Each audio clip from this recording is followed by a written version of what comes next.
सदन की कार्यवाही से शुरू करते हैं। पेपर लीक मामले को लेकर सदन में दूसरे दिन भी संग्राम हुआ। नेता प्रतिपक्ष राजेंद्र राठौड़ ने आरपीएससी के मेंबर पर पेपर लीक मामले में आरोपों को लेकर के गहलोत सरकार को घेरा, तो वहीं बीजेपी के प्रदेशाध्यक्ष ने युवाओं को एक नया प्रस्ताव दिया है। आखिरकार क्या है पेपर लीक पर बीजेपी का यह नया दांव, इस खास रिपोर्ट में देखिए।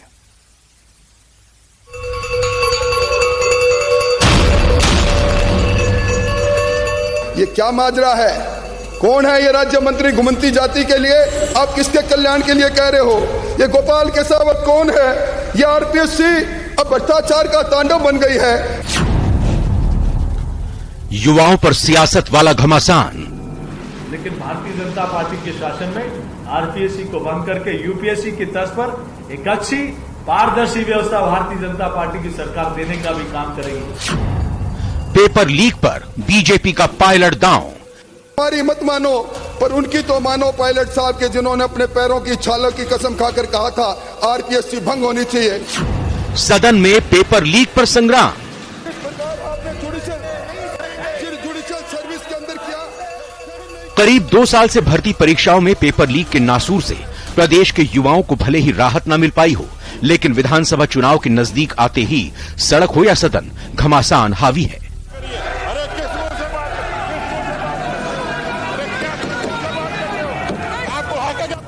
विधानसभा के आखिरी सत्र में एक बार फिर सदन में पेपर लीक पर जोरदार हंगामा हुआ।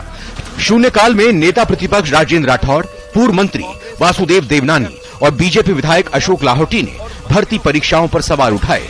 उन्होंने पेपर लीक और ईओ भर्ती परीक्षा में पकड़े गए कांग्रेस नेता गोपाल केसावत के आरपीएससी सदस्यों से तार जुड़े होने के आरोप लगाए। जुडिशियल सर्विस के अंदर किया, अब सहन नहीं किया जाएगा। राजस्थान का नौजवान न्याय मांग रहा है, पेपर लीक पर न्याय मांग रहा है।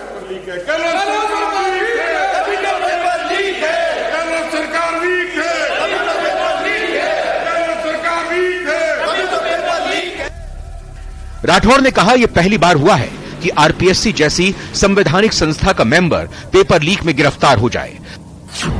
अशोक लाहोटी ने पूछा, रीट पेपर लीक में एसओजी की रिपोर्ट आज तक सार्वजनिक क्यों नहीं की? लाहोटी ने तंज कसा कि अगला पेपर कौन सा लीक होने वाला है। तो बीजेपी ने सदन में एक बार फिर से पेपर लीक मामले की सीबीआई जांच की मांग उठाई। इसलिए मैं और मेरा दल इस आरपीएससी ने अब तक जो परीक्षाएं ली है, इन सब की सीबीआई से जांच हो। वहीं बीजेपी के प्रदेश अध्यक्ष सीपी जोशी ने पेपर लीक पर राज्य सरकार पर बड़ा हमला बोला। भ्रष्टाचार के और हेराफेरी के मामले मुख्यमंत्री जी जनता जवाब मांगती है कि आप कहीं कहीं सारे मामलों में, सारे भ्रष्टाचार के मामलों में अली बाबा आप ही हैं। चुनाव की तारीख भले ही तय ना हुई हो, लेकिन दावों की बौछार होने लगी है और बीजेपी ने लगे हाथ युवाओं से एक वादा तो कर ही दिया। आरपीएससी जैसी संस्था को निश्चित रूप से भारतीय जनता पार्टी जैसे लोगों ने घोटाला किया है उनको सजा तो मिलेगी, लेकिन भारतीय जनता पार्टी के शासन में आरपीएससी को बंद करके यूपीएससी की तर्ज पर एक अच्छी पारदर्शी व्यवस्था भारतीय जनता पार्टी की सरकार देने का भी काम करेगी। मौसम चुनावी है तो सियासी घमासान से लेकर वादों की बारिश तो होगी ही, लेकिन कांग्रेस भी पेपर लीक जैसे मामले को लेकर अपने दावों के साथ मैदान में मौजूद है और दावा इस बात का है कि आरोपियों के खिलाफ कार्रवाई हुई है। लेकिन सवाल है कि इस नूरा कुश्ती में आखिर युवाओं के हाथ आएगा क्या? Bureau report, news 18 Rajasthan.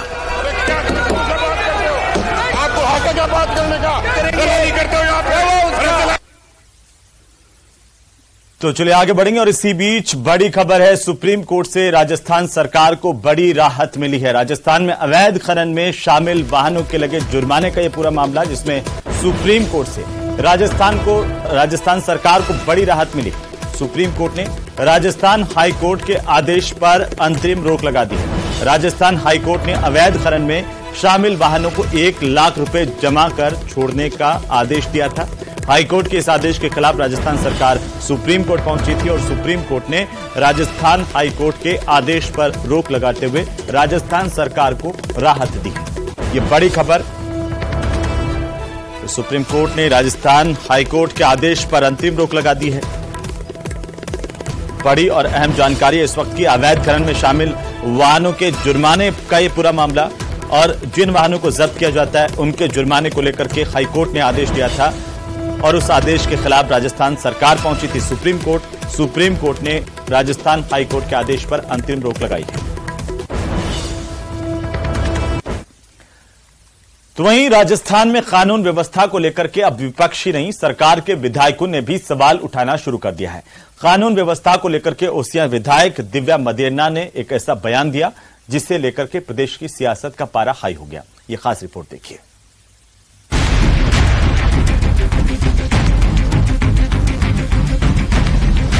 अगर हमला हुआ तो फिर सुरक्षित कैसी हूं मैं?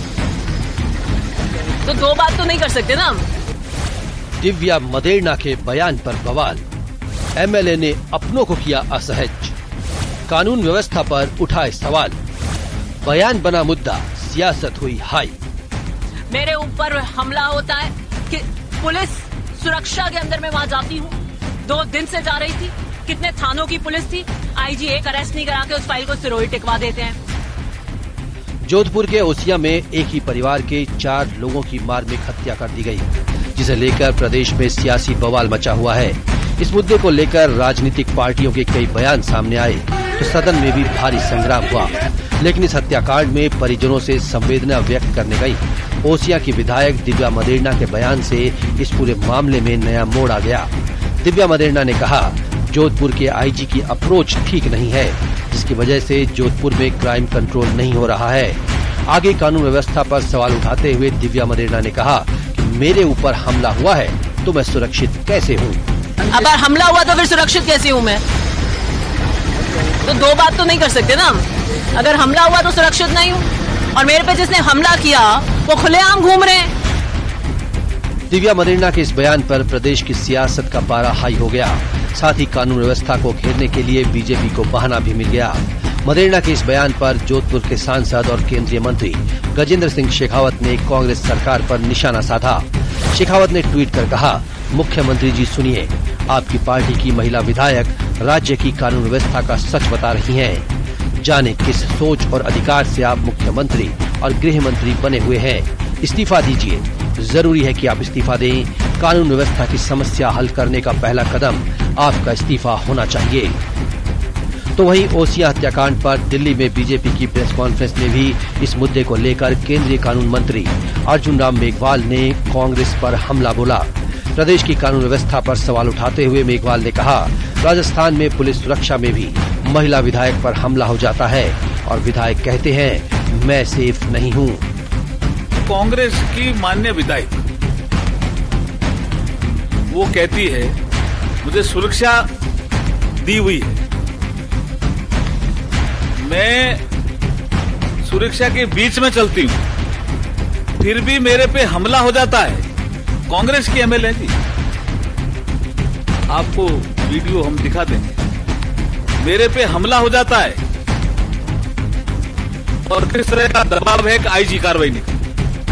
कानून व्यवस्था पर कांग्रेस विधायक ने ही सवाल उठाकर अपनों को असहज कर दिया है। दिव्या मदेरणा के बयान पर कांग्रेस एक तरह से बैकफुट पर आ गई है, तो बीजेपी फ्रंट फुट पर आकर कांग्रेस पर हमला कर रही है। दिव्या मदेरणा के इस बयान पर अभी कितनी सियासत होगी ये तो आने वाला वक्त ही बताएगा। Bureau report, news 18 Rajasthan. तो चलिए आगे बढ़ेंगे। देश की सभी क्षेत्रीय और राष्ट्रीय पार्टियों ने अपने अपने पाले तय कर लिए हैं। कौन पार्टी किसकी तरफ से खेलेगी और किसके खिलाफ चुनाव में उतरेगी, इसके लिए देश में 2 बड़े नाम अब साफ हो चुके हैं। पहला नाम एनडीए का है और दूसरी तरफ का खेमा है यूपीए का, जिसका नाम परिवर्तित कर दिया गया, अब वो हो गया इंडिया। लेकिन इन दोनों गठबंधनों में हनुमान बेनीवाल की पार्टी आरएलपी आखिरकार किसके साथ है, सुनिए खुद सांसद की जुबानी। देखिए, मुझे निमंत्रण देने से पहले 1000 बार सोचते हैं दोनों यूपी एनडीए कि हनुमान जी को निमंत्रण दें। उनके मेरे मूड पर निर्भर है कि मैं निमंत्रण स्वीकार करूं कि नहीं करूं। इसलिए निमंत्रण तो आपको पता आए थे, राष्ट्रपति उपराष्ट्रपति मैंने वोट भी डाला था, राज्यसभा में भी कांग्रेस के विरोध में मैंने वोट डाला था और हमेशा इनकी मदद भी मैंने, जब सरकार जब पायलट को सीएम बनाने की बात थी, चाहे दूसरी बात थी, हमेशा मैंने एनडीए की मदद करी। लेकिन अब जब मैं एक चीज छोड़ चुका तो मेरी थूक के चाटने की आदत नहीं है। ये सही है कि ऑफर आज से पहले भी आए थे और भी आएंगे, लेकिन हनुमान बेनीवाल जो कहता है वो करता। 23 के मिशन की मैंने बात कर ली, 23 में मजबूती से लड़ाई लड़ेंगे। विपक्ष का भी ऑफर बीच में आया था, मैंने ठुकरा दिया। मैं अकेला ही लड़ूंगा राजस्थान के अंदर 23 की लड़ाई, और 24 चूंकि बाद में, इसलिए 24 की लड़ाई 23 के बाद तय करेंगे कि 24 के अंदर हमें क्या करना है। 23 में राष्ट्रीय लोकतांत्रिक पार्टी तमाम उन विचारधारा वाले दलों के साथ जो कांग्रेस और बीजेपी के खिलाफ है, उन कांग्रेस बीजेपी के खिलाफ जो दल है उनको साथ लेकर राजस्थान के अंदर नई लड़ाई लड़ेंगे। तो वहीं सदन से राजस्थान मेला प्राधिकरण विधेयक पारित कर दिया गया है। सदन में मंत्री शकुंतला रावत ने कहा कि यह मेला प्राधिकरण बिल हिंदू विरोधी नहीं है, श्रद्धालुओं को सुविधाएं मिले, इसी उद्देश्य से सरकार बिल लेकर के आई। तो वहीं नेता प्रतिपक्ष राजेंद्र राठौड़ ने कहा कि सरकार की निगाहें कहीं और निशाना कहीं और है। बिल की मंशा पर राठौड़ ने सवाल उठाए, कहा कि कांग्रेस ने हनुमान जी को छेड़ा, उन्होंने लंका का दहन कर दिया था, इस सरकार को हनुमान जी छोड़ेंगे नहीं। और राज्य स्तरीय कमेटी होगी, उसमें प्रभारी सचिव होंगे और मंत्री होंगे और सारे विभाग के सचिव होंगे, सभी विभाग और विभाग। और जो जिला कमेटी होगी, जैसे जिसमें अध्यक्ष कलेक्टर है, उसके बाद में वहाँ जो भी उसका आयोजक और वो सारे लोगों को पहले विभाग जोड़े जाएंगे, चाहे पीएचडी हो, यूडीएच हो, पुलिस विभाग हो, कृषि विभाग हो, पशुपालन विभाग हो, सारे विभाग इसमें इसलिए जोड़े जाएंगे, बिजली विभाग, क्योंकि उन सारे विभागों की उसमें जरूरत पड़ती है। तो ये सारी व्यवस्था करने के लिए इस विधेयक को लाया गया है। उद्देश्य यही है सरकार की, माननीय मुख्यमंत्री जी की भी मंशा यही है कि किसी भी मेले में कोई अप्रिय घटना नहीं घटे। सब मेले में जो दर्शनार्थी आते हैं उन्हें सारी सुविधाएं अवेलेबल कराई जाए। इस प्रकार के बिल लेकर आए और मैं समझता हूं कि इन्होंने अपने नीतिगत दस्तावेज में भी ये बात कही थी। पृष्ठ 8 में जन घोषणा पत्र में सरकार ने मेला विकास प्राधिकरण स्थापित करने की बात कही। ये नवंबर दिसंबर 2018 की बात इनको अब याद आई, जब जाने के दिन हो गए। तो मैंने निवेदन करना चाहूंगा कि आप जो आज की तारीख में हमारे धार्मिक आचरणों पर अंकुश लगाने के लिए आपने दंडात्मक प्रावधान जो कर दिए, इससे कोई हेतु सिद्ध होने वाला नहीं है। सभापति महोदय, हनुमान जी को इन्होंने छेड़ा है, हनुमान 40 बार प्रतिबंध लगा के। हनुमान जी वो हनुमान जी है, मैं सभापति महोदय, रावण जी की लंका पर को आग लगाने के लिए अपने पूंछ के आग लगा के कूद गए थे। और ये जो इन्होंने किया ना, ये दहन भी ये सरकार इसी कारण से होगी। इसलिए मेरा आपसे अनुरोध है कि इसको जनमत जानने के लिए प्रचारित करें। तो वहीं बीजेपी के राष्ट्रीय प्रवक्ता कर्नल राज्यवर्धन सिंह राठौड़ पावटा पहुंचे। राठौड़ ने यहां पर एक निजी होटल परिसर में बीजेपी के नहीं सहेगा राजस्थान अभियान को लेकर के प्रेस कॉन्फ्रेंस की। कर्नल राठौड़ ने अभियान की जानकारी देते हुए प्रदेश की कांग्रेस की सरकार पर जोरदार निशाना साधा। राठौड़ ने कहा कि कांग्रेस ने भ्रष्टाचार की सारी सीमाएं तोड़ दी हैं। गहलोत सरकार भ्रष्टाचार के नए रिकॉर्ड रोजाना स्थापित कर रही है। वहीं उन्होंने कांग्रेस पर तुष्टीकरण की राजनीति करने के भी आरोप लगाए हैं। ये तुष्टीकरण की राजनीति राजस्थान सरकार ने पिछले 4.5 साल से जो करी, उसका एक और उदाहरण है कि एक पीएफआई करके एक संस्था है जो देश के अंदर बैन है, उस पे रोक लगाया हुआ है, राष्ट्रीय रोक लगाया हुआ है। लेकिन उस पीएफआई संस्था को पुलिस के साथ संरक्षण देकर कहां पे मार्च कराया जाता है? राजस्थान की राजधानी जयपुर में उसको मार्च कराया जाता है। और तुष्टीकरण का दूसरा उदाहरण, इसी बात का दूसरा पहलू, जब रामनवमी पर कोई रथ यात्रा निकलती है, चाहे वो जयपुर हो या किसी भी क्षेत्र में हो, चाहे करौली के अंदर हो।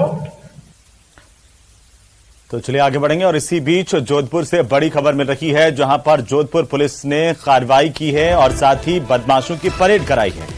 मंडोर थाना इलाके में बदमाशों की यह परेड पैदल निकाली गई है। पैदल परेड करवा करके मौका तस्दीक की गई। और कुछ दिन पहले सोशल मीडिया पर एक वीडियो वायरल हुआ था। मोटर गैराज में युवक की पिटाई का वीडियो सामने आया था। इस पूरे मामले को लेकर के पुलिस की कार्रवाई और एक संदेश देने की कोशिश की कि बदमाश चाहे कुछ भी कर ले, पुलिस के हाथ से बच नहीं सकते और जब कार्रवाई होगी तो घुटनों के बल पर होंगे। मंडोर थाना इलाके में यह पैदल परेड करवाई गई है। पैदल परेड के जरिए पुलिस की तरफ से मौका तस्दीक की गई है। बड़ी जानकारी है इस वक्त की। जोधपुर से इस वक्त की सबसे बड़ी खबर है, मंडोर थाना इलाके में पैदल परेड पुलिस ने बदमाशों की निकाली है। तो पैदल परेड करवा करके मौका तस्दीक पुलिस की तरफ से करवाई गई। कुछ दिन पहले सोशल मीडिया पर वीडियो बदमाशों ने वायरल किया था, किस तरीके से गैरेज में एक युवक के साथ मारपीट की गई थी। उसी मामले को लेकर के बड़ी कार्रवाई की गई। तो चलिए फिलहाल रुकेंगे एक छोटे से ब्रेक के लिए। ब्रेक से लौटेंगे तो हम आपको दिखाएंगे कि